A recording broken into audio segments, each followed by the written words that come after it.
السلام علیکم دوستانو، تاسو ته پته ده چې مخکې به د چا حروب یا به د چا فنګرې لګېدلې وي، هغو به د سعودي عرب نه د ترحیل په ذریعه باندې لاړه، ترحیل به شو، ډیپورټ به شو، نو هغو به واپس دا سوال ډیر زیات کیږي او په 16 مارچ باندې هم دا سوال جوازاتو نه چا په ټویټر باندې کړی، نو ما یې ملګرو سره شیر کوم، اکثر ملګري دغه سوالونه کوي او ما هم په دې باندې سوال کړی. ګوره دوستانو، مخکې دا سیسټم دا رولز و چې څوک به هم لاړه، د چا به چې صرف حروب هغه به 3 کاله پس مختلف سزاګانې به 3 کاله پس 5 کاله پس به راتلی شو، حتی که چې چا نه ګوتې لګېدلي هغه هم خلک پکې راغلي وو. اوس ورونو، اوس که تاسو د جوازات نه تپوس وکړئ، هغه وایي چې ګوره کم کس چې ترحیل شو یعنې د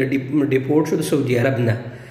دی واپس نه په ویزټ ویزه باندې راتلی شي، نه په ورک ویزه باندې راتلی شي. دی که راتلی شي نو صرف د حج او د عمرې په ویزه باندې سعودي عرب ته راتلی شي، ادروایز دی د ورک ویزه باندې نهاییاً سعودي عرب ته نشي راتلی.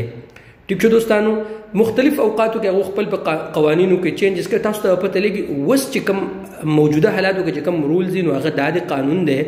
چې کم سړی هم د ترحیل په ذریعه باندې د سعودي عرب نه ډیپورټ شو او هغه لاړو خپل ملک ته، که دی د کم یو ملک مو،